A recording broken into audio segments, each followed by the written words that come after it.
Drákula by Bram Stoker.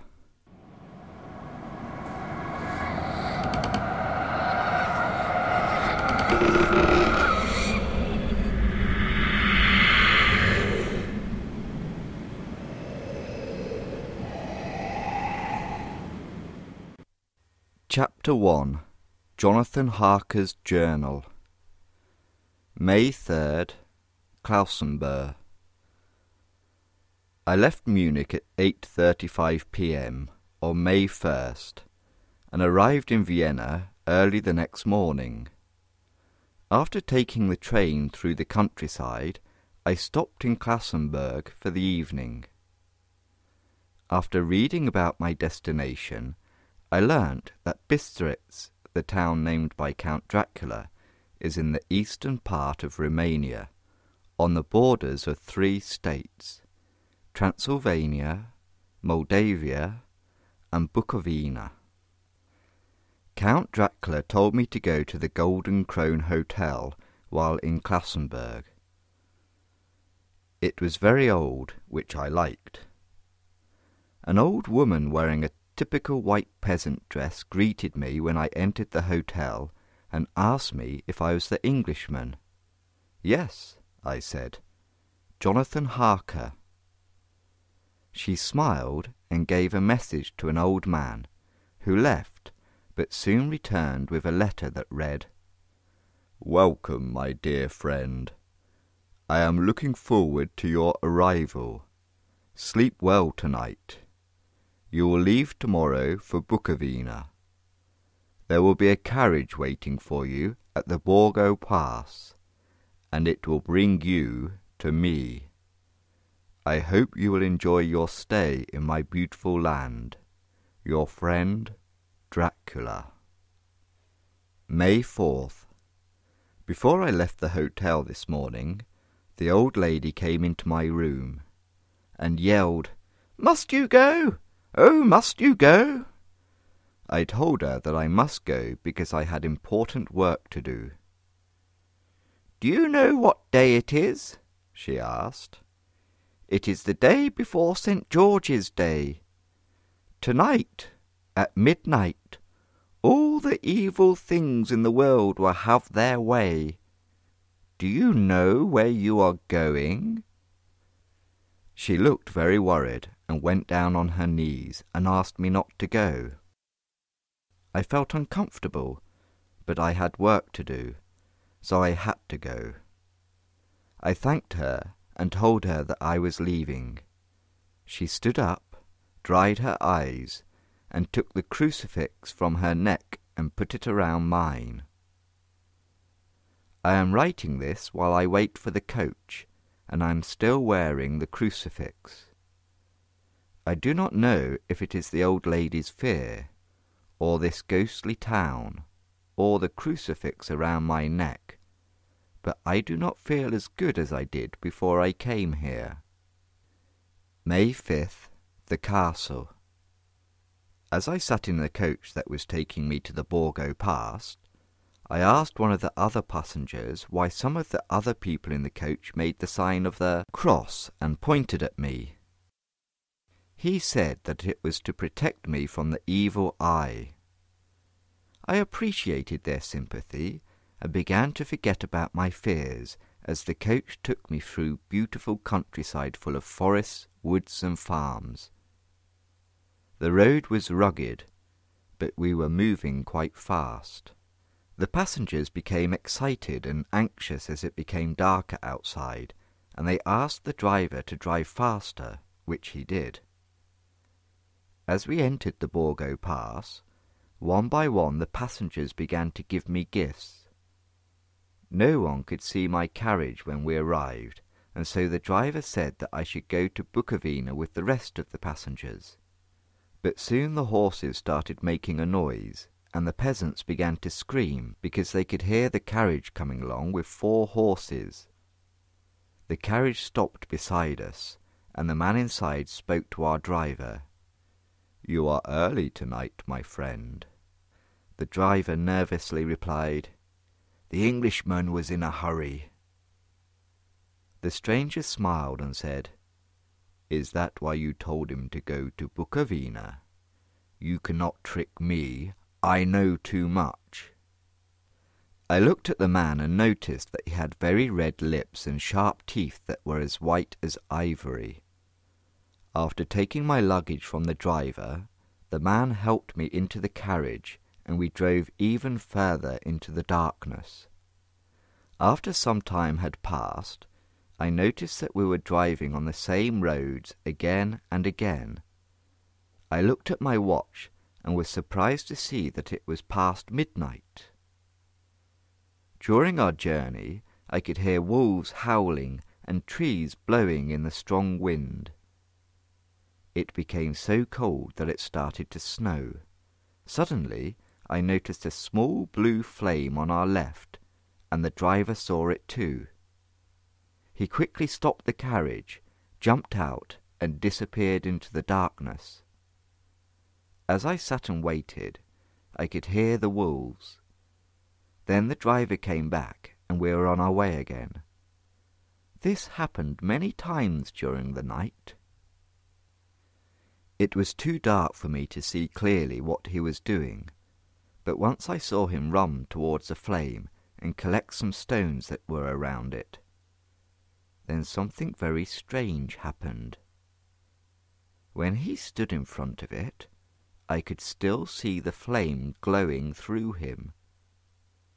This made me even more scared, although I decided that I was wrong and that I was not seeing clearly because it was so dark.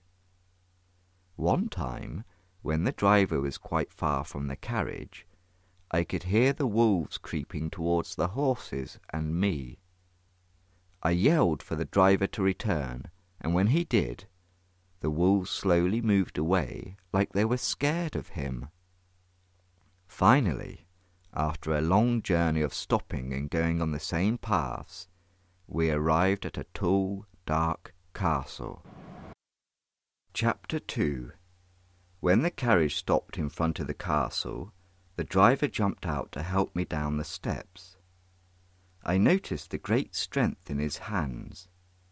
He put my luggage down and set out into the darkness. As I stood in front of a large door, old and studded with large iron nails, I looked for a bell or a knocker, but I could not see one.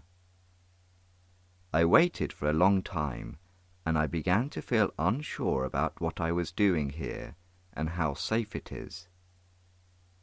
Is it normal for a solicitor to travel this far just to talk about a London estate with a foreign customer?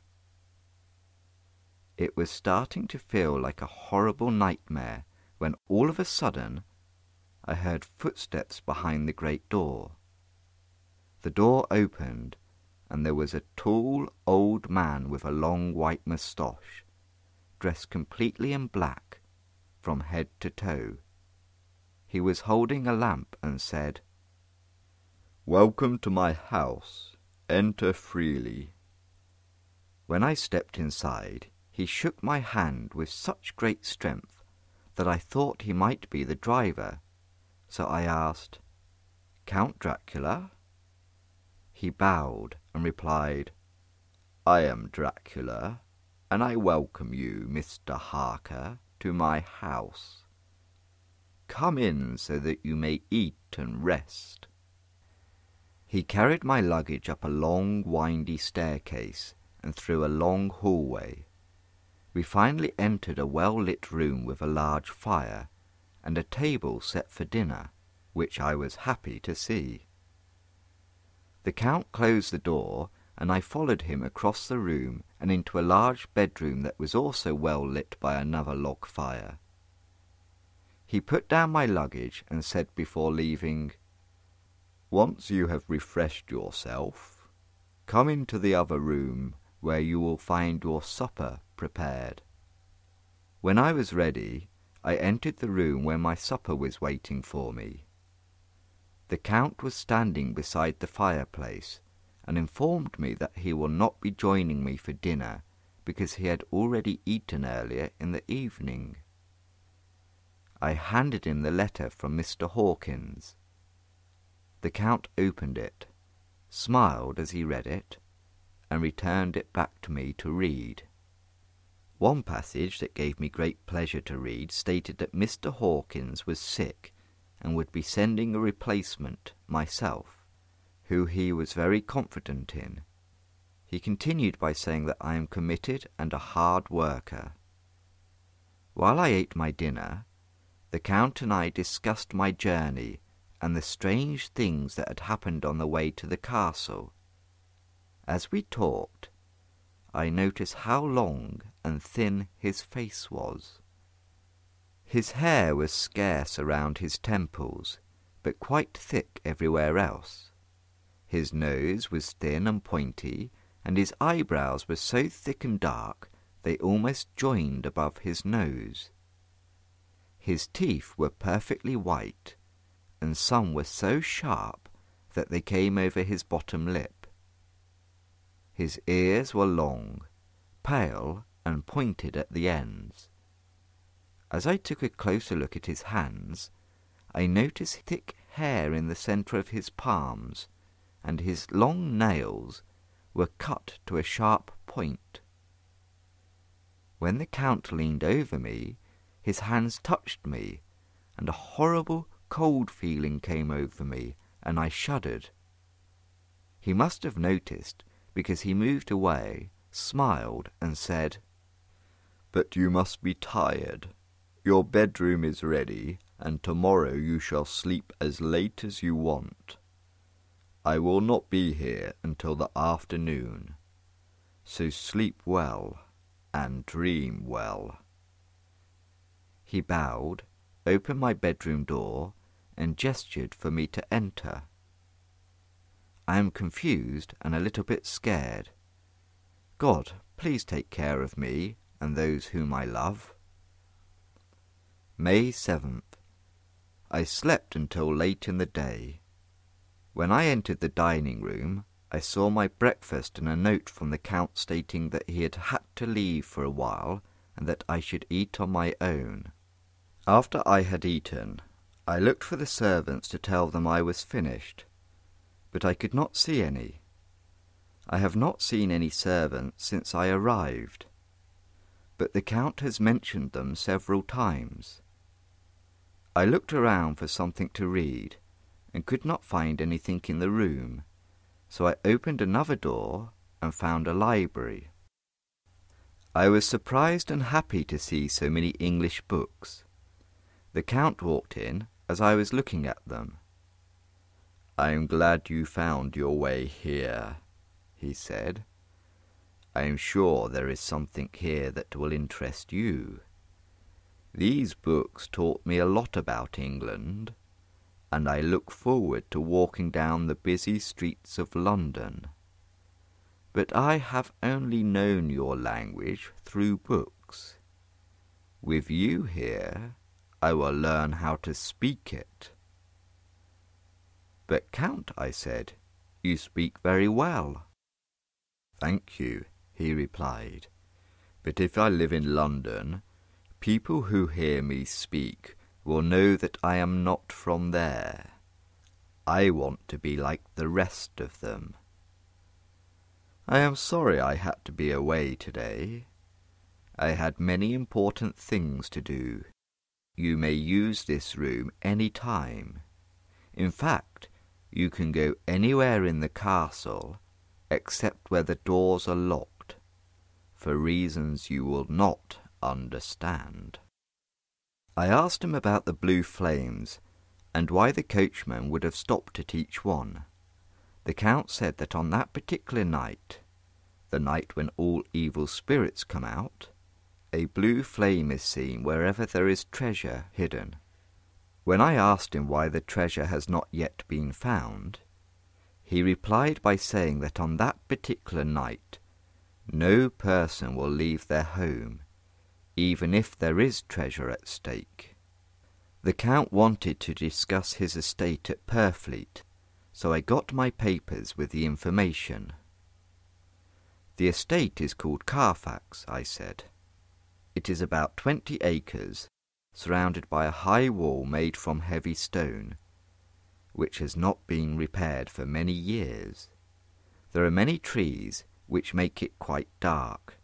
The house is very large and extremely old. There is an old chapel nearby. There are not many houses around, although there is a very large house that has recently been turned into a private lunatic asylum, but it is not visible from the house. "I am glad that it is old and big," he said. "I am old and could not live in a new house.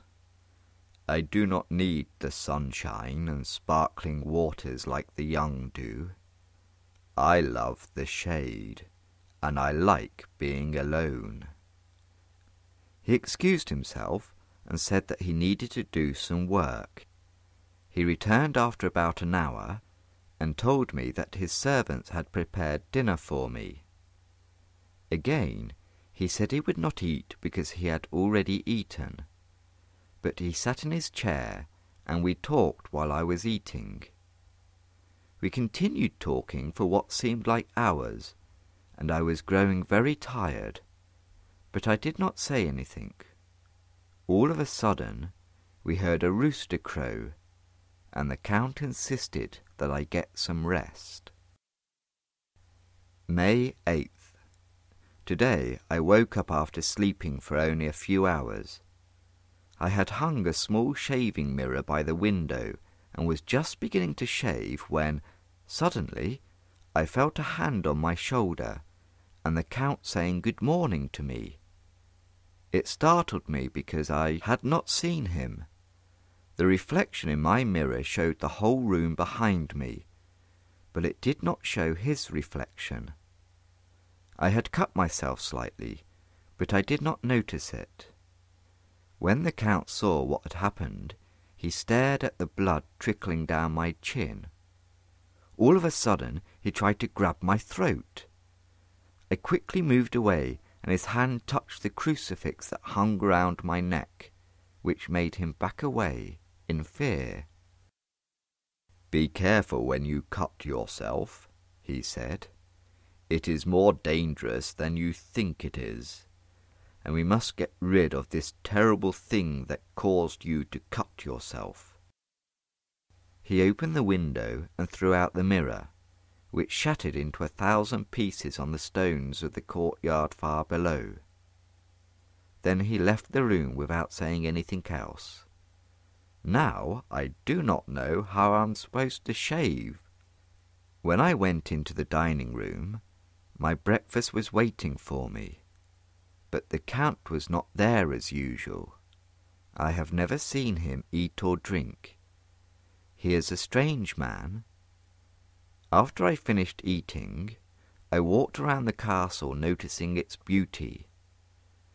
But I cannot describe it because I discovered that all of the doors in the castle are locked, and there is no possible way for me to exit.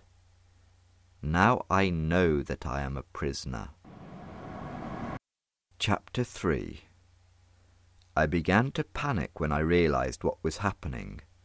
I ran up and down the stairs and tried to open every door, but they were all locked. I acted like a rat stuck in a trap. I could not think clearly. I sat down to collect my thoughts and calm down. Later, when I heard him return, I found him making my bed and then setting the table for dinner, which confirmed my belief that he did not have any servants, and that he must have been the driver who brought me here. Did this mean he was able to control the wolves just by raising his hand? Why were the people from Bistritz so scared for me? Why had they given me a crucifix, some garlic, a wild rose, and some mountain ash? Later that evening, I had a long conversation with the Count about the history of Transylvania. By the time we finished our discussion, it was nearly morning, and we went to our beds. May 12th. After spending the day trying to keep my mind occupied and looking at different books, the Count came from his room, and he began to ask me questions on legal matters and certain kinds of business. First, he asked me how many solicitors a man from England usually has. I told him that it is not a good idea to have more than one solicitor involved in one transaction. He understood and asked if he were to ship the goods to Newcastle or Durham, and if he could take care of these matters himself. I told him that many businessmen, who do not want other people knowing their business, work by themselves. He seemed to know a lot about business, and I thought that he would have made a good solicitor. When he finished, he stood up and asked if I had written a letter to Mr. Hawkins or anyone else yet. I felt a bit guilty when I told him that I had not. "Then write now, my young friend," he said, laying his hand on my shoulder. "Write to our friend and to anyone else, and say that you will stay with me until a month from now." I had to accept his offer because I was representing Mr. Hawkins, and I had to think of him. Furthermore, the look in the Count's eyes reminded me that I was a prisoner, and that even if I wished to return back home, he would not allow it. I had no choice. "I am sure you only write about business in your letters, and nothing else," he said as he smiled with his sharp teeth showing over his lips. He handed me 3 thin envelopes, I suspect so that he could read what I was going to write. I planned on writing formal letters now, but then write to Mr. Hawkins and Mina later, in secret. After I finished writing, the Count took the letters and placed them with his own writing materials. When the Count left the room, I leaned over and looked at the letters in hope that they could give me more information about the Count and perhaps help me escape. One of the letters was for Samuel F. Billington, number 7, The Crescent, Whitby. Another to Herr Leitner, Varna. The third was to Courts & Co., London. And the fourth to Herren Klopstock and Billroof Bankers, Budapest. The second and fourth were not sealed. I was just about to look at them when I saw the door handle move. I sat back in my chair, having just had time to pick up my book before the Count, holding another letter in his hand, entered the room. He took the letters off the table and stamped them carefully, then turning to me, said, "Please forgive me, but I have a lot of work to do this evening. I hope you find everything you need." He was almost out of the room when he turned around and said, "Let me warn you that if you leave these rooms, you cannot go to sleep in any other part of the castle. It is old and has many memories, and there are bad dreams for anyone who sleeps unwisely. Be warned. If you become sleepy, then go to your own room, or to these rooms, and you will rest safely.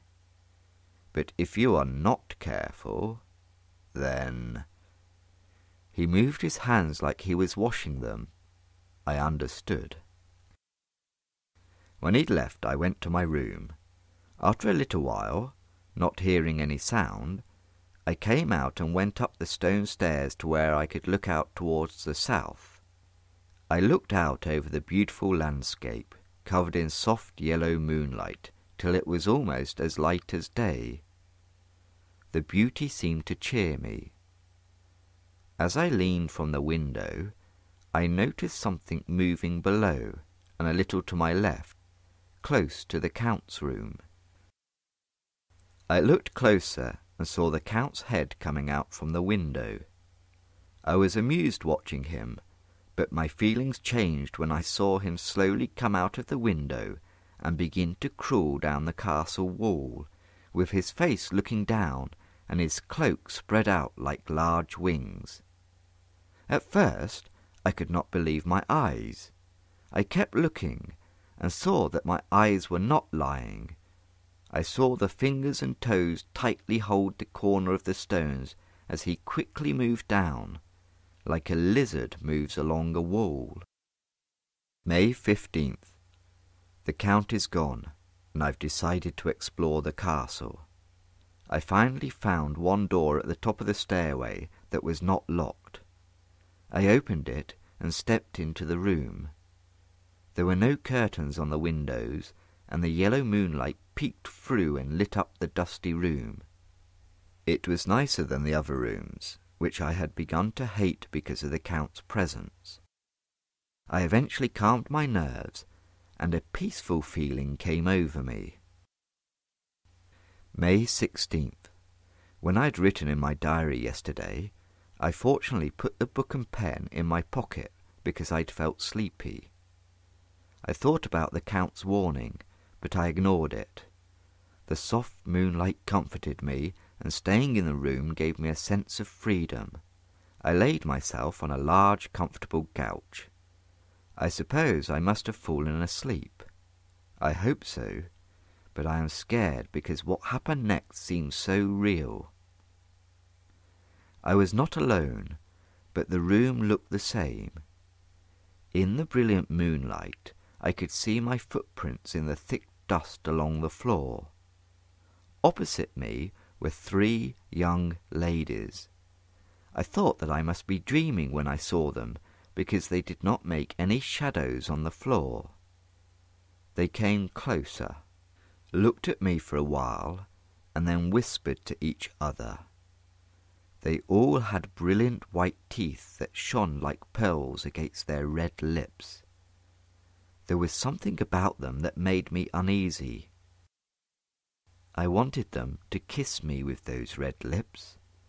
I should not write this in case Mina reads it. They whispered together, and then they all laughed. One said, "Go on, you go first, and we will follow." The other added, "He is young and strong. There are kisses for all of us." I lay quietly, looking out from under my eyelashes excitedly. The pale girl came towards me and bent over until I could feel her breath on me. I was afraid to open my eyes, so I peeked out through my eyelashes. The girl went on her knees and bent over me smiling. She bent her neck over and licked her lips like an animal, and I could see her sharp teeth. Her head went lower and lower as her lips went beneath my chin and stuck to my throat. Suddenly, the Count entered, and his strong hand grabbed the woman's neck and pushed her away. "How dare you touch him, any of you? How dare you look at him when I had forbidden it? This man belongs to me. Now go, go! I must wake him up, because there is work to do." "Are we not having anything tonight?" asked one of them. She pointed to the bag which he had thrown on the floor, and it moved as though there was something living inside. He nodded his head. One of the women jumped forward and opened it. I thought I heard a gasp for air and a moan from a child in pain. The women gathered round the bag and then disappeared through the window and into the moonlight. The horror overwhelmed me, and I lost consciousness. Chapter 4. May 16th. I woke up in my own bed. If that was not a dream, the Count must have carried me here. I am trying to understand what happened last night. May 19th. Last night the Count asked me to write 3 letters. One saying that my work here was done, and that I would be leaving in a few days. Another that I was leaving on that morning, and the third that I had left the castle and arrived in Bistritz. I would have refused, but I knew I did not have a choice. He told me to date them June 12th, June 19th, and June 29th. May 31st. This morning when I awoke, I noticed that all my writing materials were gone, including my notes, information on railways and travel, as well as my banking information. I opened my closet door to get my coat, and my suit was gone. I searched for it everywhere in my room, but it was nowhere to be found. June 17th. This morning I was sitting on the edge of my bed, just thinking, when I heard horses and footsteps in the courtyard. I hurried to the window and saw some large wagons, each pulled by 8 tall horses, with a Slovak man in front of each pair. The wagons were filled with large square boxes with handles made from thick rope. When they were all unloaded and packed in a pile in one corner of the yard, the Slovaks were given some money by some gypsies who arrived at the castle a few days ago, and then they left. June 24th. Last night the Count left me earlier than usual and went into his room. I ran up the winding staircase and looked out of the window which opened south. I wanted to watch him. I had been waiting for about half an hour when suddenly I saw the Count coming out of his window, wearing my suit that had gone missing from my closet. I also saw a bag that looked like the one that the 3 terrible women had taken away. I wondered where he was going, and why he was wearing my suit. Then I realized that if people witnessed whatever evil act he might commit, then they would think it was me because he was wearing my suit. I wanted to wait for him to return, so I sat at the window for a long time. I noticed some little specks floating in the moonlight. They were like tiny grains of dust, and they circled around and gathered together in groups. The specks of dust moved faster as more and more gathered together, forming the figures of the 3 terrible women who I fear so much. As soon as I realized this, I ran to my room where I felt safer. There was no moonlight there, and the lamp was burning brightly. A couple of hours later, I heard something moving in the Count's room. With a beating heart, I tried to open the door, but I was locked in my prison and could do nothing. I sat down and cried. June 25th. The warmth from the morning sunlight seemed to calm me, and my fear left me. I realized I have not yet seen the Count in daylight. Can it be that he sleeps when others are up, and that he may be awake while they sleep? If I could only get into his room, but it is impossible because the door is always locked. I have thought of something. I will climb the castle walls just like he does. When I arrived in the Count's room, I looked around for him, but the room was empty except for some furniture and a great heap of gold in one corner. It was covered with dust. Looking at it, I could tell that it was more than 300 years old. There were also some old and stained chains and ornaments. I opened a door in the corner of the room.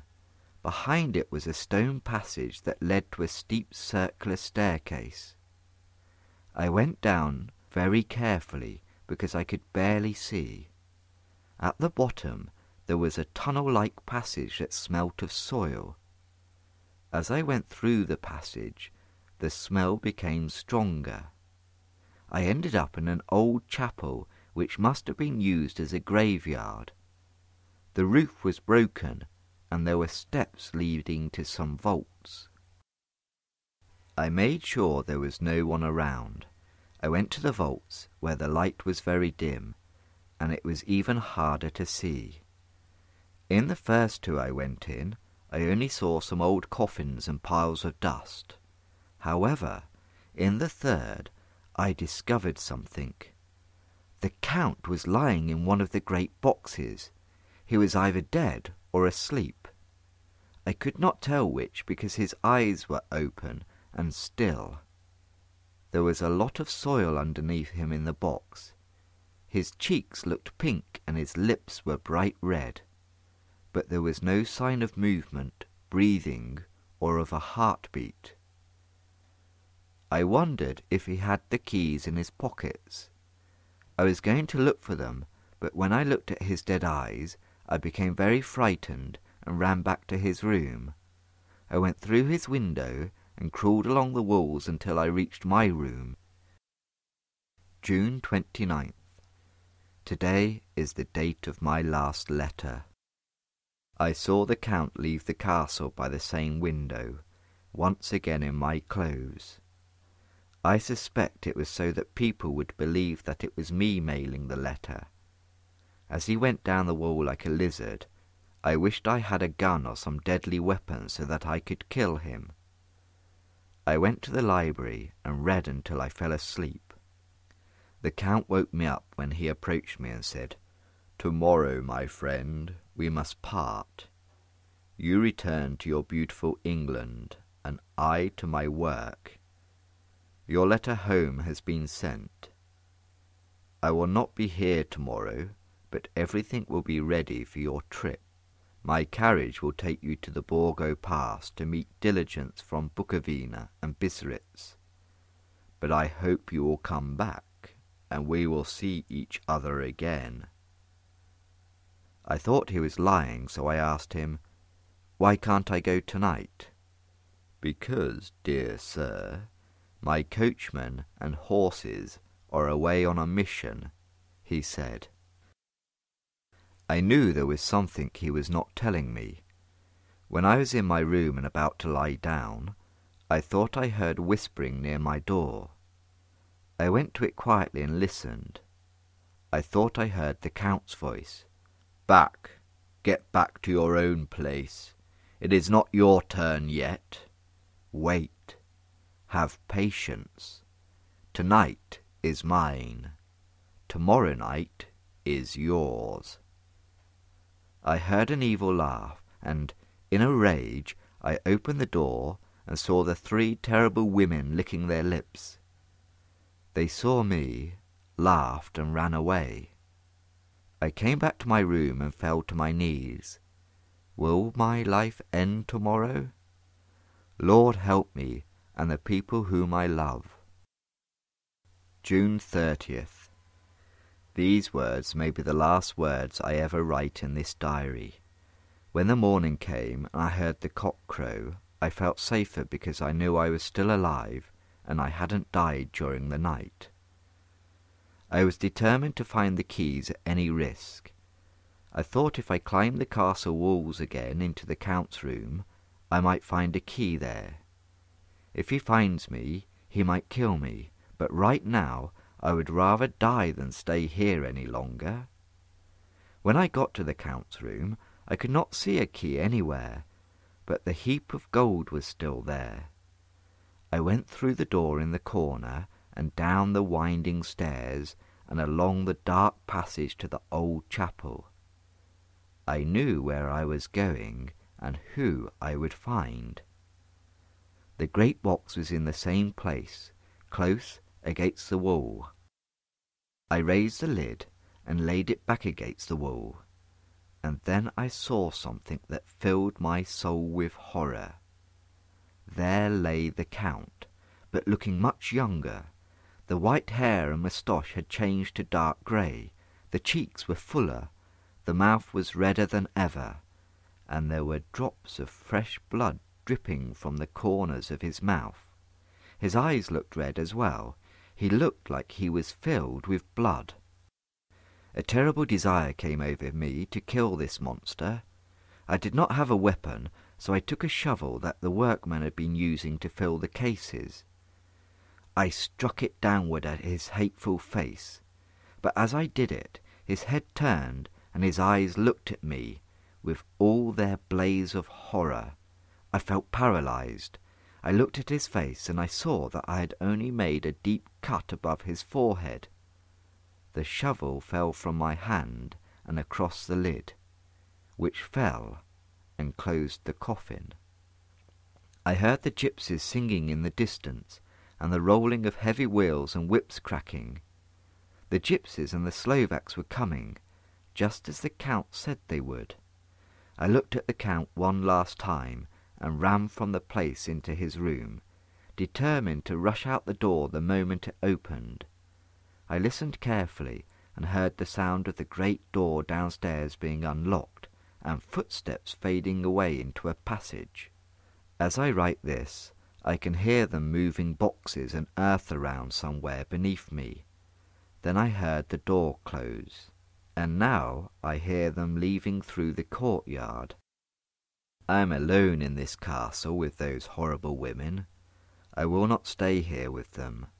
I will try to climb down the castle wall farther than I have ever done. I will take some gold with me in case I need it during my journey. I am leaving this cursed place. Here I go. Goodbye all. Goodbye Mina. Chapter 5. Letter from Miss Mina Murray to Miss Lucy Westenra. May 9th. Dear Lucy, I am sorry I have not written to you in a while. I've been very busy with work. The life of a schoolmistress can make me very tired. I wish we could see each other by the sea and talk about everything. I have been working a lot lately because I've been practicing writing shorthand so that I can eventually work with Jonathan. When we are married, I will be able to write down whatever he says on a typewriter, which I'm also practicing. He is keeping a stenographic journal of his travels abroad. When I am with you, I will keep a diary as well. It will not be interesting to other people, but it will not be for them. I might show it to Jonathan some day if there is anything worth sharing, but it would be more like an exercise book. I will try to do what I see journalists do, interviewing, writing descriptions and trying to remember conversations. I will tell you all about my plans when I see you. I have read a few lines from Jonathan from Transylvania. He is well, and he will be coming back in about a week. I am looking forward to seeing him and hearing about his trip. Love, Mina. P.S. Tell me all the news when you write. You have not told me anything for a long time. I've heard rumours about a tall, handsome, curly-haired man. Letter, Lucy Westenra to Mina Murray. Wednesday. Dear Mina, please don't apologise for not writing to me. I have only written to you twice since I saw you, and I do not really have anything interesting to tell you. The town is quite beautiful now. Arthur and I have been going to a lot of photo galleries and walks and rides in the park. A little while ago we met a man who would be perfect for you if you were not already engaged to Jonathan. He is very nice and handsome. He is a director of an asylum. I am sure he is very good with his patients. Mina, we have been telling each other secrets since we were children. We have laughed and cried together. I have something I want to tell you. Oh, Mina, I love Arthur. Can you believe it? I love him. It feels good to tell someone. But please, don't share this with anyone. I look forward to hearing from you. Love, Lucy. Letter, Lucy Westenra to Mina Murray. May 24th. Dear Mina, thank you for writing back. It was nice to hear from you. You will never guess what happened today. 3 men proposed to me, 3 in one day. Before today I had never been proposed to, and I am engaged. I feel bad for 2 of the men. They are very nice, but my heart belongs to Arthur. One of the men is John Seward, the doctor from the asylum. He was so nervous, and when he saw me, he asked me to marry him. I began to cry, and he asked me if I could love him in time. I shook my head and told him that there was someone else in my life. He took both my hands and said he hoped I would be happy, and that he will always be there for me. The other man is an American from Texas named Quincy Morris. He is very young, nice, and is well travelled. He asked me to marry him and join him on his adventures. I apologized and told him that I'm not very adventurous and that my heart belonged to someone else. I felt terrible. I do not need to go into so much detail about the third proposal. It all happened so quickly. Arthur entered the room and proposed. Soon his arms were around me and he was kissing me. I am very, very happy. I don't know what I have done to deserve it. I am very grateful for him. Take care, Lucy. Dr. Seward's Diary, May 25th. My heart is broken. I should keep busy with work so that I do not think about Lucy. There is one patient who really interests me. He is a mystery to me, and so I will watch him every day and take notice of everything he does. His name is R.M. Renfield. He is very moody, strong, and becomes excited quite easily.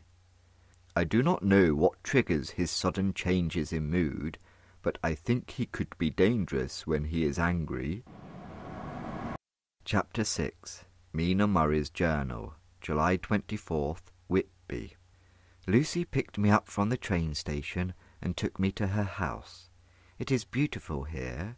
From where I am sitting, I can see there is a little river that runs deep into a valley. The houses are quite old with red roofs. There is a parish with a big graveyard, all full of tombstones. I like this spot because it has a nice view of the harbour. I will come and sit here often and work. I am writing now, with my book on my knee, and listening to 3 old men who are sitting beside me talking. They seem to do nothing all day but sit here and talk. August 1st. I came up here an hour ago with Lucy, and we had an interesting discussion with the 3 old men. I asked them about this town and the legends that suggest it is haunted. They said these stories were not true, and that there was nothing haunting about Whitby. Afterwards, Lucy and I talked about Arthur and their engagement. It made me a little bit sad because I miss Jonathan, and I have not heard from him in over a month. Dr. Seward's Diary, June 5th. Renfield is even more interesting to me now. I have noticed that he is very selfish and secretive. He does everything for a specific purpose, which he refuses to tell anyone. He has also started to catch flies. July 20th. I have been watching Renfield for over a month now, and I have discovered many things. I have decided to call him a zoophagous, life-eating maniac. After I discovered that he'd been catching flies and spiders to eat them, he started catching sparrows and keeping them in his room. He then asked me if he could have a kitten. When I told him that this was not possible, he became very upset, sat in a corner, and began to bite his fingers. The next day, when I entered his room, I did not see any of the sparrows. However, I saw some blood and feathers on his pillow. Later on in the day, the nurses told me that Renfield was sick and was vomiting feathers. He must have eaten the sparrows raw. Mina Murray's Journal, July 26th. I am worried. I have not heard from Jonathan for a long time, so I wrote to Mr. Hawkins, and he sent me a letter that he had received from Jonathan. It was very short. It said that he was on his way home. I found it strange, though, because it is unlike Jonathan to write such a short letter. Although Lucy is well, she has started to sleepwalk. Her mother and I have decided to lock our door at night. She is very worried about Lucy. Her husband, Lucy's father, used to sleepwalk as well. He would get up in the night and even leave the house if no one stopped him. Arthur is not here now because he is taking care of his sick father. He should be coming back soon. Lucy is excited. I think she will stop sleepwalking and will be better when he arrives. August 6th. Still no word from Jonathan, and I'm getting even more worried. I can only pray for him. Lucy looks healthy, but is still sleepwalking. She keeps trying to open our bedroom door and leave during the night. Arthur has not arrived yet because he is still taking care of his father. I think she is upset by this. Today the weather is very grey, and I was told that there will be a storm tonight. The waves are becoming big and violent. I can see the fishermen racing home so that they do not get hit by this storm. They must know it is coming. Chapter 7, August 8th. I read in the newspaper that yesterday Whitby experienced one of the worst storms that has ever been recorded throughout history. A ship called the Demeter was washed up on the shore. The crew members were missing, and the captain was found dead, tied to the wheel, holding on to a crucifix. The vessel was only carrying some old wooden boxes that were mouldy. They were for a Whitby solicitor, Mr. S. F. Billington, on the Crescent. I was able to go on the ship and have a look around. The captain's log was found, and a Russian man kindly translated it for me. It described the journey from Varna to England. Apparently, strange things started to happen 10 days after they had left the port. A crew member named Petrovsky went missing, and the next day someone else saw a strange man on the ship. The crew searched for him later on, but could not find him. Every few days another member of the ship disappeared. Everyone on the ship grew very worried, and the first mate went mad. One night, when the captain was steering the ship, the first mate approached him and told him that he had seen the strange man below deck in one of the boxes. The first mate went down the steps, and soon afterwards came running back up, screaming and yelling. He told the captain the only way to protect himself from this villain was to jump off the ship. Before the captain could say or do anything, the man jumped into the water. The captain concluded that it was the first mate who had killed the other crew members.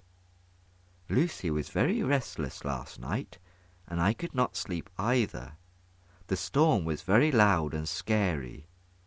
Lucy did not wake up, but she got out of her bed twice and dressed herself.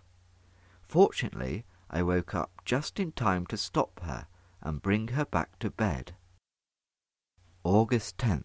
Poor Lucy seems very upset, but she will not tell me why. I am afraid that after all that has happened with the storms, she will sleepwalk again tonight. I will have to watch her carefully. Chapter 8, August the 11th. Last night I suddenly woke up feeling very scared. It was dark and I could not see Lucy in her bed. I quickly got dressed and ran downstairs to look for her, but could not find her.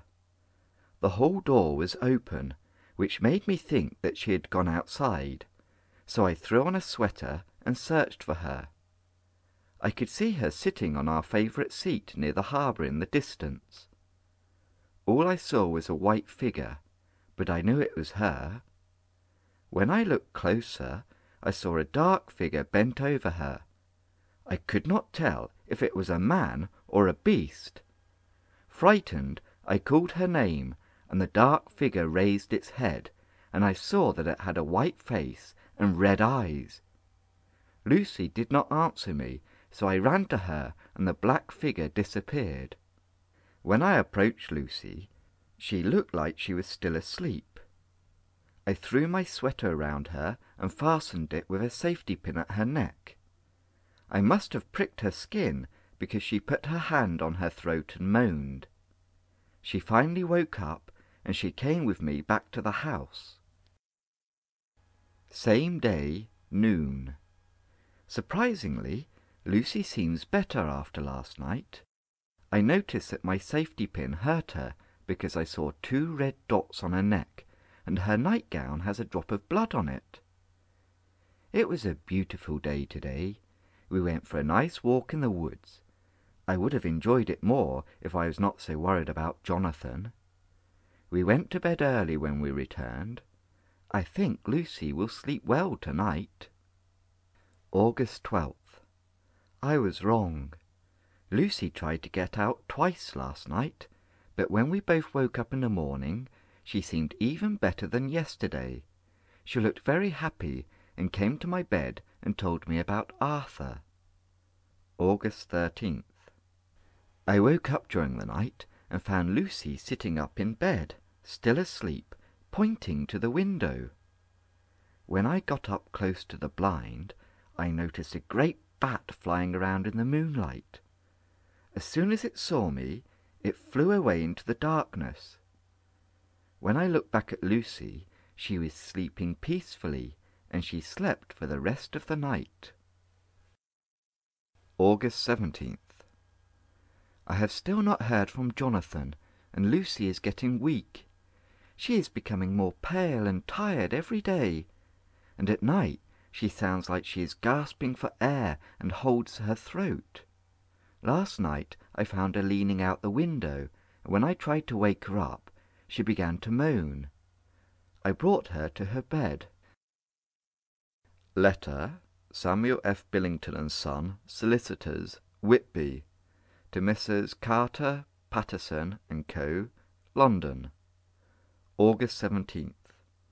Dear Sirs, attached to this letter is the invoice of goods sent by Great Northern Railway. They are to be delivered to Carfax.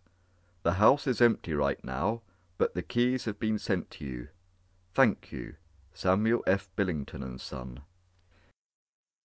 Mina Murray's Journal, August 18th. Today was a beautiful day. Lucy and I were sitting on our favourite bench. I asked her if she had had a dream last night. I don't know if it was a dream or not, but I really wanted to be here on this bench. I don't know why. Maybe I was afraid of something, but I don't know of what. I heard dogs howling as I went up the steps. I can remember a long, dark figure with red eyes and then sinking into deep green water. I felt like my soul was leaving my body and floating into the air. Then I remember you waking me up. She seemed to be much happier and she looked healthier. Her cheeks had much more colour in them. August 19th. I have received a letter from Mr. Hawkins saying that Jonathan is in Budapest but is ill. I will leave tomorrow morning to care for him. Dr. Seward's Diary, August 19th. Renfield changed suddenly last night. He became very angry and excited during the day. In the evening, one of the workers heard a window break. We went into his room, but he was not there. We went to go look for him outside. I could see him running away in the distance, so I followed him until he got to the door of a nearby chapel. He looked like he was talking to someone. I moved closer and heard him say, "I will do whatever you want me to, master. I am your slave, and you will reward me."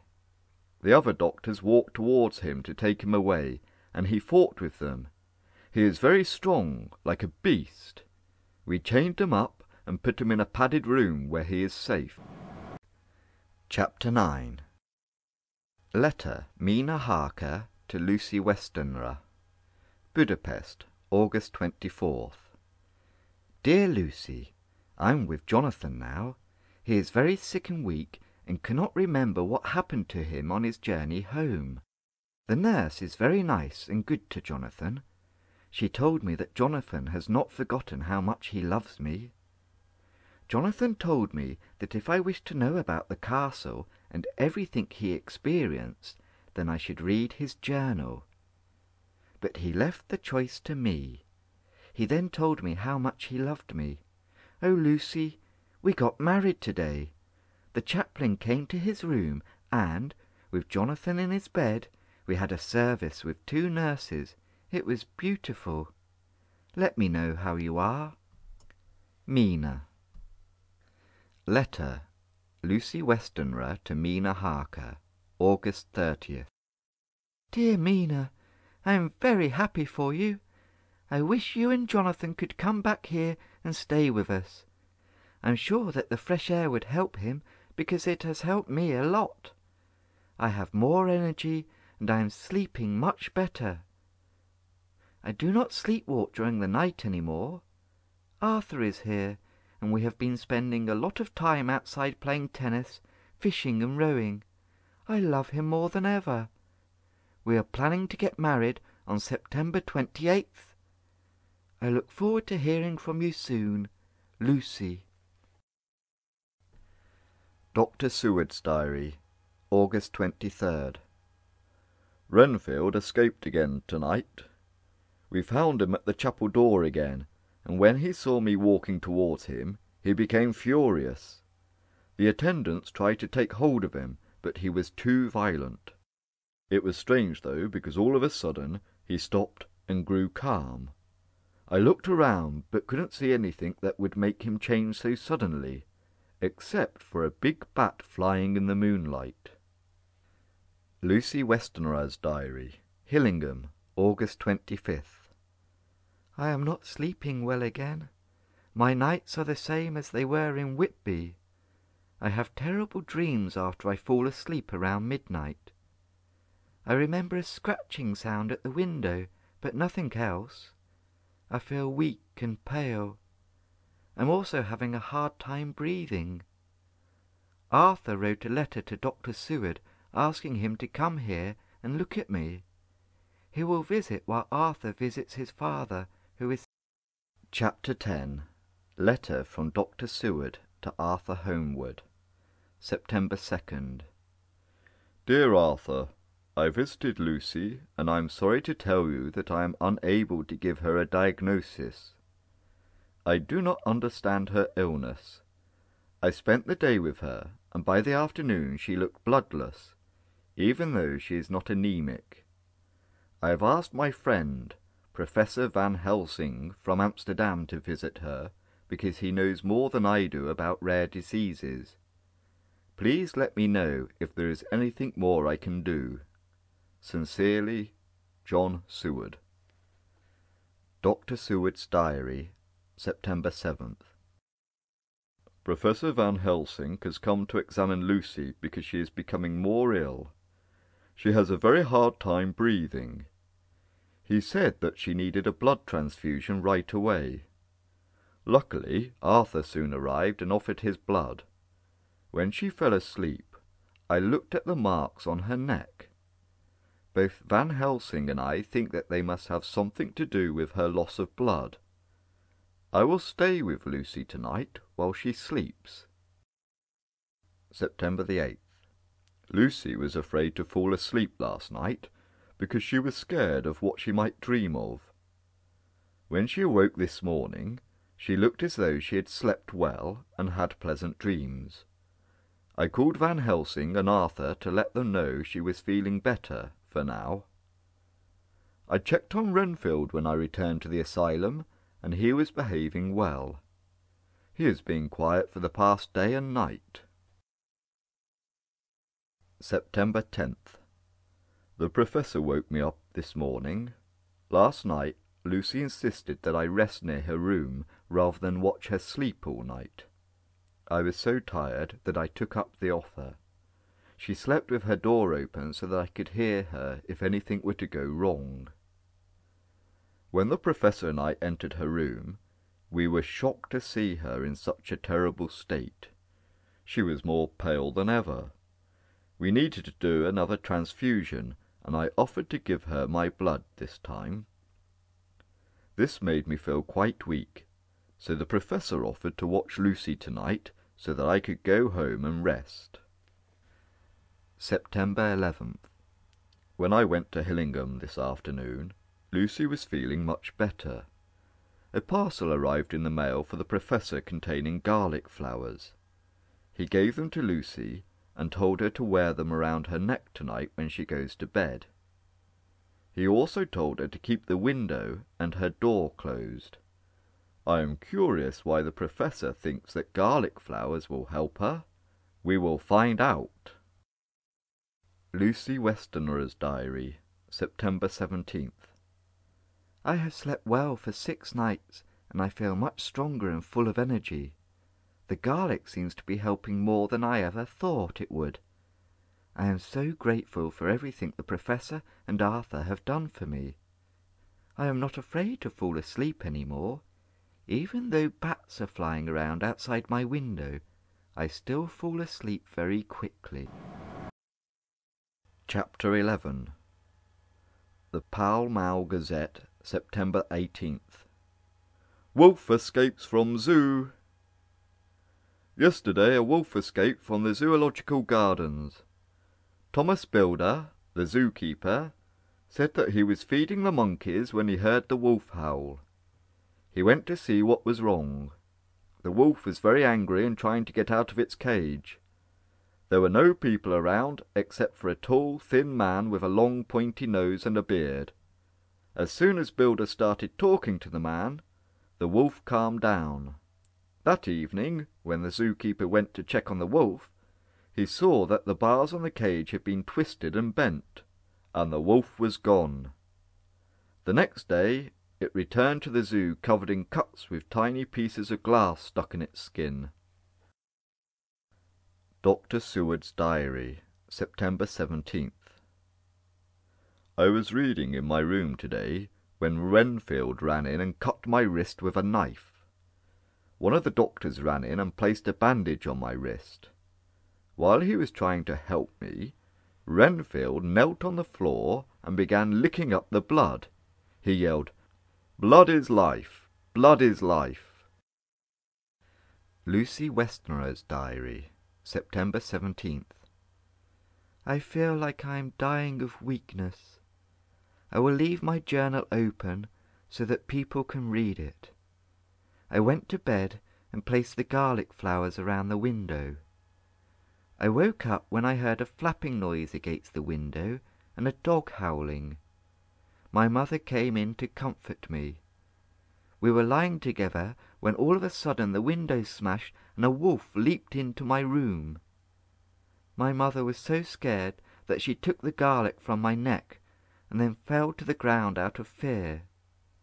When I went downstairs to get the maids, I found them all lying on the floor. I looked at my mother's medicine bottle and it was empty. Someone must have poisoned the wine that they were drinking. Now I am surrounded by the dead, and I am getting very dizzy.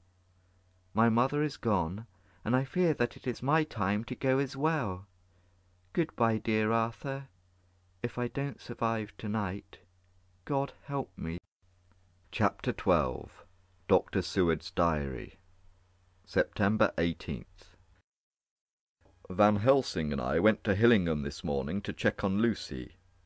No one came to the door when I knocked, so we had to break in through the kitchen window. As soon as we climbed in, we saw the maids lying on the floor. There was no time to investigate because we were very frightened about Lucy and her mother.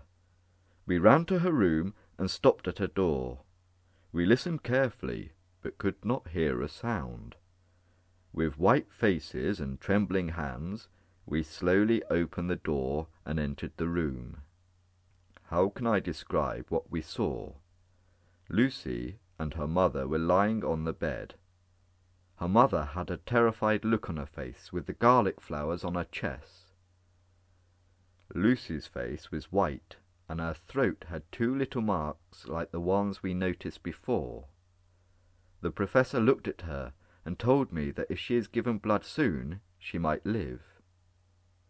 We had already given our blood to her, and were too weak to give any more. Just at that moment, Quincy Morris arrived, because he had heard about Lucy's illness. He offered his blood. After the transfusion, Van Helsing found Lucy's journal and read what she had written about that night. When Lucy woke up, she remembered what had happened and that her mother had died from shock. She was very upset and confused. The 3 of us stayed with her and tried our best to comfort her. September the 22nd. Lucy's health is getting much worse. I was sitting by her bed while she slept when Van Helsing entered our room. When he saw that the marks on her neck were gone, He knew she did not have much time to live. We called Arthur in so that they could share their last words with each other. When he came into the room, he sat down beside Lucy.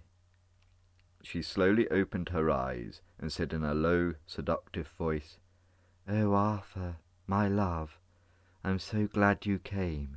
Kiss me." He leaned in to kiss her, but the professor pushed him back and told him he may only kiss her forehead, and only once. Lucy's eyes closed again, and she stopped breathing. "It's all over," said Van Helsing. "She is dead."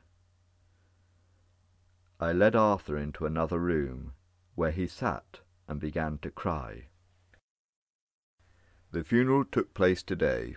I went to see Lucy in her coffin. She looked peaceful and healthier. She had more colour in her cheeks and lips. I had to comfort Arthur when he arrived. He had just been to his father's funeral, and he was about to see Lucy in her coffin for the last time.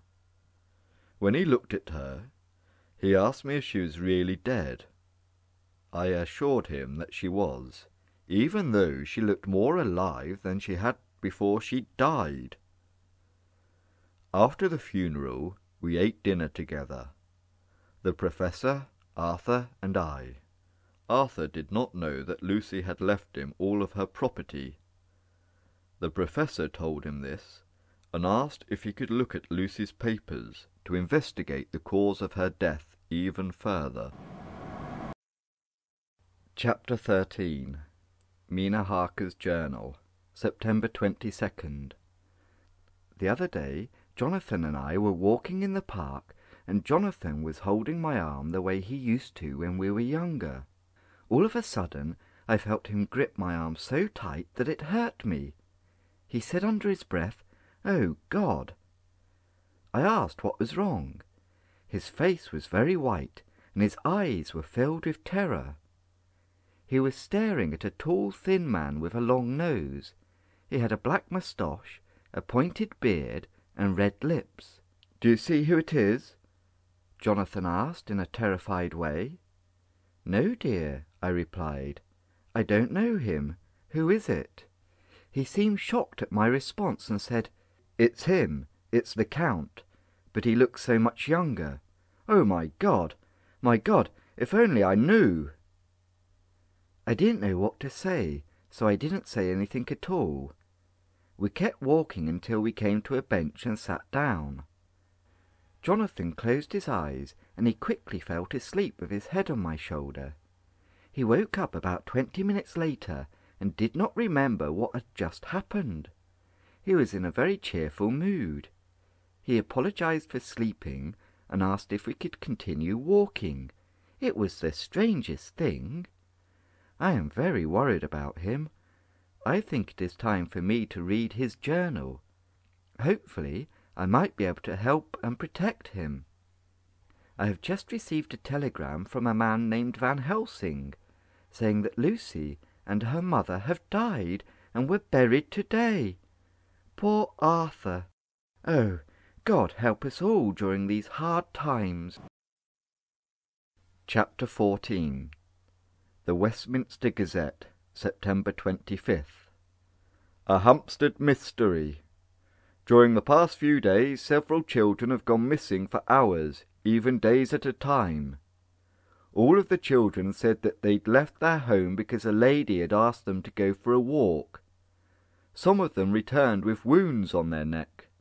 The police have warned families to watch their children carefully. Mina Harker's Journal, September 24th. I read Jonathan's journal. I can't even describe how sorry I am for him. It was all a terrible nightmare. Now I understand why he acted so scared when he thought he'd seen the Count in the park. Oh, poor Jonathan. September the 25th. Professor Van Helsing has come over to talk about Lucy. He had obviously helped her a lot while she was ill, and is trying very hard to find the cause of her death. He seemed very sincere and committed to his work. I gave him my journal that contained details about Lucy when we were together in Whitby. I told the Professor about my husband and how he'd been through quite a lot of trouble lately. He was very interested, so I gave him Jonathan's journal to read in case he could use any of the information. He was very grateful. Jonathan Harker's Journal, September 26th. I never thought I would write in a diary again. Mina told me about the Professor's visit and how she'd given him my diary. Van Helsing believes what I wrote was true. He's going to try and find the Count now that we know he is in London. Dr. Seward's Diary, September 26th. The Professor visited me today in the asylum, and we talked about the connection between the missing children and Lucy's death. It is true that they both had scars on their neck, but I do not see anything else in common. I told the Professor that Lucy and the children must have been bitten by the same animal. His response was, "You are wrong. It is worse, much, much worse than that. I believe that the marks on the children were made by Lucy." I couldn't believe what he had said. Lucy? "Are you mad?" I asked him. He said that although it cannot be explained, it is true. We cannot understand the supernatural, but it exists. I feel like I should believe him. He is very experienced and wise, so I will join him on his investigation. First, we visited one of the children who had gone missing and looked at the wounds on his neck. They were identical to Lucy's. After this, I followed the Professor to Lucy's grave. As he tried to open the locked coffin, I prepared myself for what I was about to see. When he finally opened it, we discovered that Lucy's body was gone. The Professor seemed to have expected this, and told me to watch the churchyard. Suddenly, I saw a white figure moving around. I tried to follow it, but it was difficult walking round the graves and trees. I could see the figure moving towards Lucy's coffin, but I could not see where it disappeared. After that, the Professor approached me holding a small child with marks on its neck. "There, are you satisfied?" he asked. I did not understand. I looked at the child and saw that it had wounds on its neck. We brought it to the police station so they could call the boy's family. I must sleep now because the Professor wants me to go with him to the churchyard again tomorrow. September 27th. We went to Lucy's grave at around 2 o'clock. I did not know why we needed to visit her coffin again. I knew she would not be there, so what was there to see? Only I was wrong. When the Professor opened the coffin, I was shocked to see Lucy lying there, looking more beautiful and healthier than ever. She had colour in her cheeks and lips. How could this be? "Look," he said, pointing to Lucy's teeth. "They are sharper than before. The children were bitten by these teeth. Do you believe me now?" He continued, "The night that Lucy sleepwalked outside, a vampire bit her. It was easiest for the vampire to take her blood while she was sleepwalking, because she was helpless. This caused her to thirst for blood, just like the vampire. That is why she went after the children. Now she is not dead, but undead. She will come out of her coffin every night, and this pattern will continue if we do not stop it." "What will we do?" I asked. "I'm afraid that the only thing we can do is to kill her in her sleep." September 29th. Last night, Arthur and Quincy met the Professor and I at his house. He told the two men his plan to kill Lucy in her sleep, and they reacted the same way I did. Poor Arthur thought that Van Helsing's ideas were completely false. However, after a very long discussion, he agreed to come to the graveyard where his fiancée lay in her coffin. The four of us went to the churchyard just before midnight. We walked slowly to Lucy's grave. As the Professor began to take off the lid of the coffin, Arthur prepared himself for what he was about to see.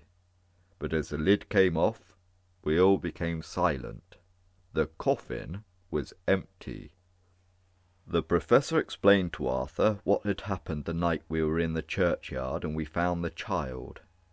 He closed the coffin and placed a piece of communion bread over the lid so that Lucy would not re-enter. We sat and waited beside the coffin until we saw a white figure moving in the distance. As it came closer, we could see that it was Lucy, and she was holding a small child. There was blood dripping from her red lips. When she saw us, she hissed like an angry cat. Arthur could not believe what he saw. She looked at him and said in a low voice, "Arthur, come to me. You belong with me in my arms." Just as Arthur was about to walk towards her, the Professor grabbed him and pulled him away. He then quickly moved the holy bread off the coffin, and Lucy went inside.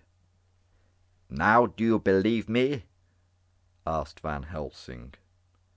He explained that in order to kill Lucy, we would need to cut off her head, fill her mouth with garlic flowers, and stab her heart with a knife, and that we would have to do it the next evening. Chapter 15. September 29th. We arrived at the churchyard around 1 in the morning, all dressed in black. When we approached the coffin, Van Helsing turned to Arthur and said, "Before we continue, let me say something. If Lucy were to stay undead, she would continue to cause harm to our world and to her soul. By killing her, we are setting her soul free so that she can join the other angels. I think you should be the person to set her free. You are her fiancé. You deserve to set her soul free." We looked at Arthur, who, after a moment, agreed with the Professor. "Tell me what to do," he said. After hammering the stake into her heart, Quincy took Arthur out of the graveyard. I helped Van Helsing decapitate Lucy's head and fill her mouth with garlic flowers. When we'd finished, we joined the others and began walking home. The sun was beginning to rise and the birds were singing. We were relieved now, and there was a sense of peace among us. Before we parted from each other, the Professor told us that our work is not finished, and that we must catch the villain who had caused all of this in the first place. Chapter 16. Dr. Seward's Diary, September 30th. Mina and her husband Jonathan came to visit me yesterday. She is a very sweet lady. I knew she would be by the way Lucy spoke about her. She discovered my phonograph, and I told her it was like my diary. She asked to listen to it. I told her that I did not want her to know all of the terrible details about Lucy's illness, but she insisted. In the meantime, I read Jonathan's journal and learned about his experiences while living with the Count. I began to wonder whether if the Count is living in London, then perhaps he has some connection to Renfield's behaviour. I still do not know the cause of his outbursts or his random escapes. Mina Harker's Journal, September 30th. After dinner, we gathered in Dr. Seward's office to speak to the Professor. Quincy Morris and Arthur were there too. The Professor told us everything he knew about the legend of the undead. They are hard to kill and very strong. They can control different animals and creatures, and have the ability to disappear or change into something else whenever they want. They can take the form of anything from an animal to a dust cloud. But fortunately, They cannot survive without blood. They also become weak and powerless as soon as the sun comes up. Furthermore, there are some things that can make them lose their powers, such as crucifixes, communion bread, and garlic. He continued by saying that if we want to find Dracula, we first need to find where the 50 boxes of earth are that were supposed to be delivered to Carfax. October 1st. Last night the men went to Carfax to search for the boxes, but they only found 29 of the boxes. I went to bed in a room in the asylum soon after they left because they told me I should. However, I was not very tired. As I was lying in my bed, I thought about everything that had happened to poor Jonathan and Lucy. I thought that maybe, if I hadn't gone to Whitby, perhaps Lucy would still be alive. The only reason she started going to the churchyard regularly was because it was my favourite spot. This awful thought stayed with me until I fell asleep.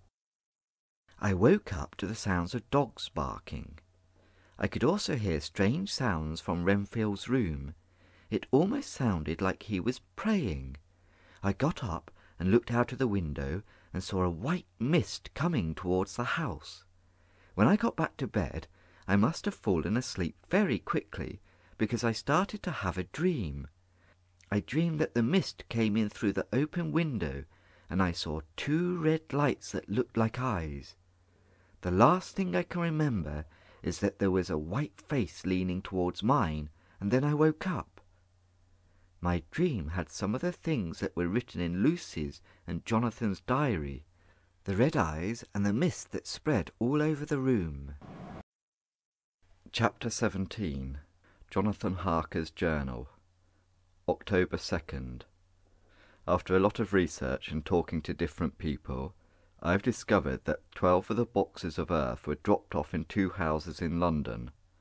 The other 9 are in Piccadilly. I discussed this with the others, and we will try to break into the houses to destroy them. Mina is becoming awfully pale and weak. I think she should go back to her own home tomorrow so she can rest more, but she wishes to stay in the safety of the asylum. Dr. Seward's Diary, October 2nd. I talked to Renfield today because his behaviour was confusing me and I wanted to ask him some questions. He does not eat spiders or flies any more. When I asked him if it was because he did not want their souls, he became very upset and angry. "Why should I worry about souls?" he yelled. "Who said anything about souls? I want life." When I asked him about the spiders, he said, "Forget spiders. They are not good. There isn't anything in them to eat or—" He stopped suddenly when he was about to say the word drink, like it was a forbidden topic. Later on I tried to put together all of my observations. He is afraid of being haunted by the souls he eats. Does he want human lives then? He must be working for the Count. October 3rd. Last night one of the doctors came into my room and told me to see Renfield quickly because he has been badly hurt. When I entered his room, he was lying on the floor, surrounded by blood. After the professor and I stopped the bleeding as best we could, we asked him what had happened. He told us that Dracula had been visiting him and promising to give him flies, spiders and rats if Renfield obeyed him. So he did, but Dracula would not fulfill all of his promises, and this made Renfield angry. He continued, "When I saw Mina yesterday, I noticed how pale and weak she looked, and right away I knew that Dracula had taken the life and blood out of her. When he came to me tonight, I was so angry that I tried to hurt him, but he was too strong and he threw me to the ground, and then all I saw was a red cloud, and he disappeared into the asylum." We quickly ran to Mina's room and opened the door.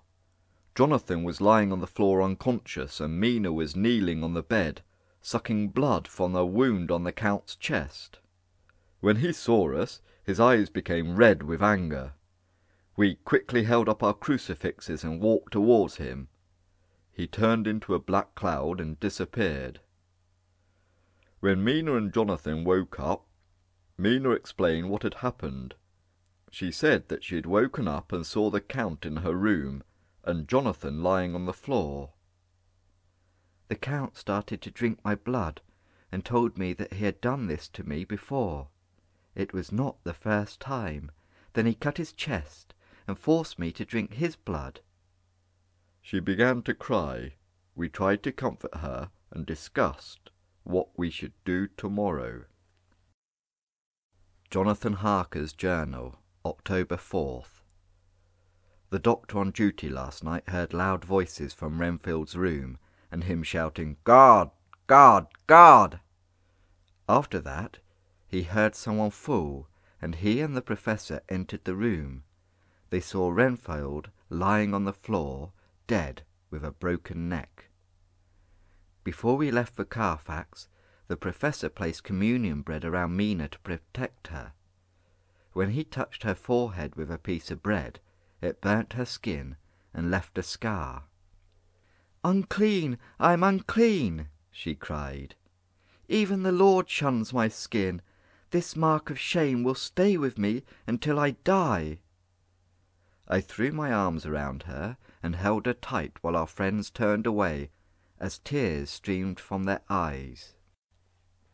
We went to Carfax later in the day and placed a piece of communion bread on each of the Count's boxes of earth, so that the Count could not use them when he became powerless. Fortunately, Van Helsing, Dr. Seward and I broke into the house in Piccadilly without anyone noticing. However, when we entered the house, we only saw 8 boxes instead of 9, meaning that there is still one left to find. As we waited for Arthur and Morris to arrive, we received a telegram from Mina that read, "Look out for Dracula. He has just left Carfax and is heading towards Piccadilly. Mina." When Arthur and Morris finally arrived from Carfax, we told them that we must wait for Dracula. We waited quietly for only a few minutes. We heard a key turning in the lock of the hall door, and footsteps slowly approaching us. He suddenly leaped into the room. I tried to stab him with my knife, but the Count was too quick, and escaped from the house through a window. Chapter 18, October 4th. Mina woke me up in the middle of the night and told me to get Van Helsing. I rushed off to get him. When he came in, she told him to hypnotize her so that maybe she could follow Dracula's movements and where he is currently. The professor agreed that this was a good idea because she has a special connection to the Count. He began to hypnotize her. When she was in a trance, she told him that she heard waves crashing and that he must be on a ship. We agreed afterwards that Dracula must have escaped England by boat and is on his way back to Transylvania. October 15th. Over the past few days, we found out the ship that the Count must have taken and where he was heading. The ship is called the Tsarina Catherine and is going to a Russian port named Varna. He will be travelling in his box so that he is not seen and can rest during the day when he was powerless. We planned the journey that we needed to take in order to find the Count and kill him. Mina insisted that she comes as well, in case we need to hypnotize her for more information on the Count's whereabouts. She made us promise, though, that we must kill her if she turns into a vampire, so that she is not a danger to us or the rest of the world. We boarded an express train on the night of the 12th and arrived in Varna the next day. From here we can board the Tsarina Catherine. Mina is well and is looking better. Her colour is coming back and she is sleeping quite a lot.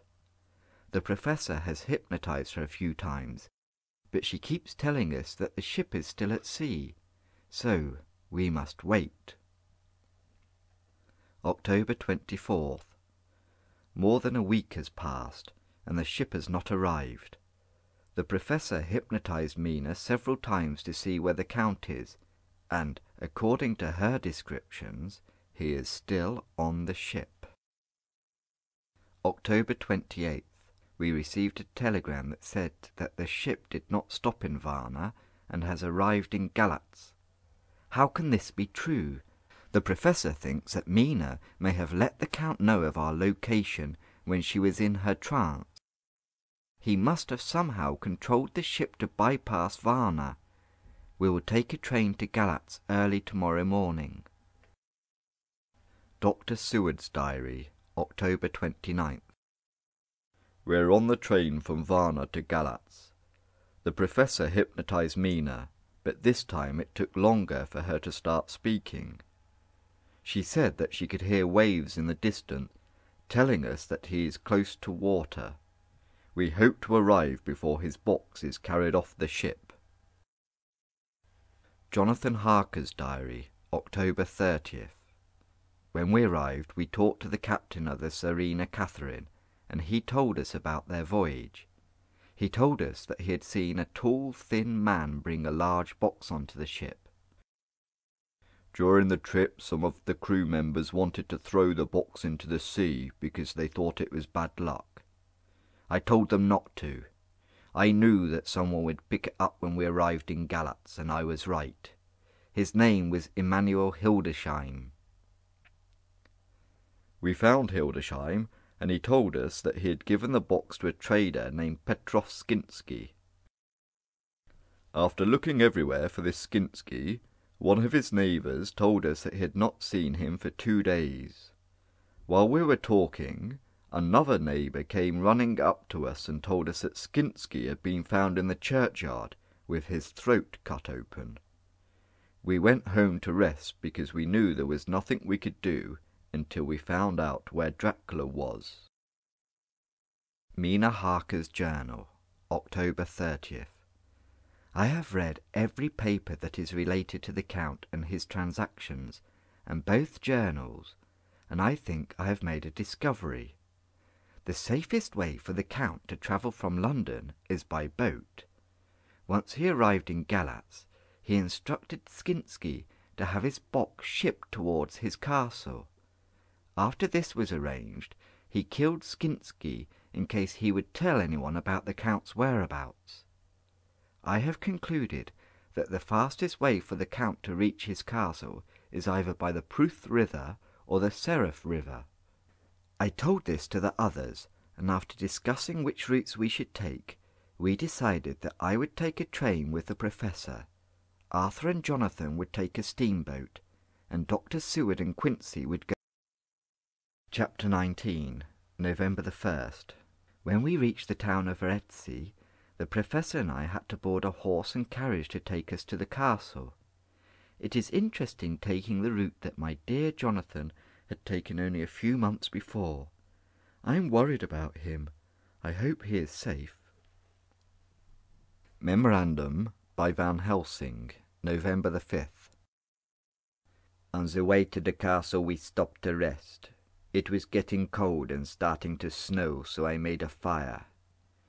I placed a circle of communion bread around us so that we would be protected from vampires. Mina was very tired and did not want to eat. She had slept for a long time in the carriage. As we were sitting by the fire, I heard the horses make a lot of noise. I looked up and saw the snowflakes starting to twirl around in the shape of the 3 ladies Jonathan had written about. They moved towards us, but stopped at the communion bread. We were safe. They looked at Mina and said, "Come to us, come to us." Mina's eyes were filled with fright, but I assured her that she would be okay. When the ladies had gone, I looked over at the horses and saw them lying on the ground dead from fear. I will start walking to the castle when the sun is up. Mina will stay here, where she is safe. I reached the castle in the afternoon, and soon found the tombs belonging to the 3 women who had haunted us last night. They were sleeping, of course. They had beautiful faces with red, thick lips. I wanted to kiss them, but I knew I had to be strong and resist the temptation. I continued to look for the Count's tomb.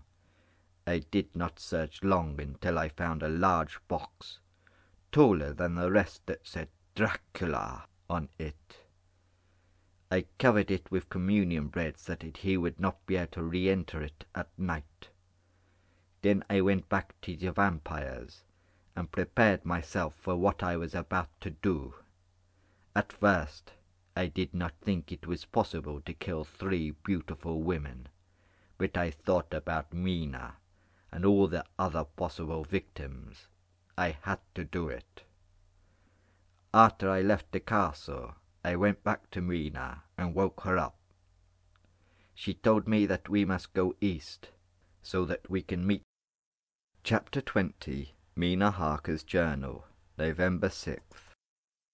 We travelled until the snowfall became too heavy. We stopped and laid our blankets in between 2 great rocks where we could stay warm. I could hear wolves howling in the distance as I sat on my blanket, trying to keep warm. Suddenly, the professor yelled out, "Look, Mina, look!" I quickly stood up and saw a cart in the distance being pulled by horses, along with a group of men who looked like gypsies. The cart was carrying a large chest. They were moving towards us. The professor quickly placed communion wafers around the rocks. "At least you will be safe here," he said. I picked up his binoculars and looked into the distance, hoping to see our friends. To my surprise, I could see all 4 of them on their horses, galloping quickly towards the gypsies. The professor and I knelt down behind the rocks with our weapons ready to use. The 4 men surrounded the gypsies and raised their rifles. Then the professor and I stood up and pointed our weapons at them too. The leader of the gypsies told his men to prepare any weapons they had and to attack. Suddenly, all at once, Dr. Seward, Arthur, Quincy, and Jonathan jumped off their horses and ran to the cart. The gypsies quickly reacted and pushed them away. The gypsies attacked Jonathan and Quincy as they tried to open the lid of the chest. As soon as the lid came off, I could see the Count lying in it with a look of triumph in his eyes. But in that moment, before he could do anything, Jonathan plunged his knife through Drákula's throat, and not a second later, Arthur stabbed the Count's heart. Drákula's body instantly crumbled into dust and disappeared. The gypsies quickly turned around and rode away into the distance. Quincy was lying on the ground with his hand on his side. Blood was dripping from his fingers. We ran to him. Jonathan knelt behind him so that Quincy could rest his head on his shoulder. He looked at me and said, "I'm only happy that I helped. Look at her forehead. There is no scar. The curse is gone." He lay there with a smile, in silence, and died a brave gentleman. Note: the happiness that we feel now is worth the pain that we experienced 7 years ago. Mina and I have a baby boy named Quincy. His birthday is on the anniversary of our dear friend's death. This summer, Mina and I went back to Transylvania to visit the castle. It was almost impossible to believe what had happened to us there 7 years ago. When we got home from our trip, we talked about our friends and how Arthur and Dr. Seward are both happily married men now. We have kept all of the documents, and that helped us during our journey. No one would read or even believe them, though, I am sure. When I told the professor this, he said, "It does not matter. Your boy will someday know how brave his mother was. He already knows she is sweet and loving. Later on, he will learn how some men loved her and what they did to save her." Jonathan Harker.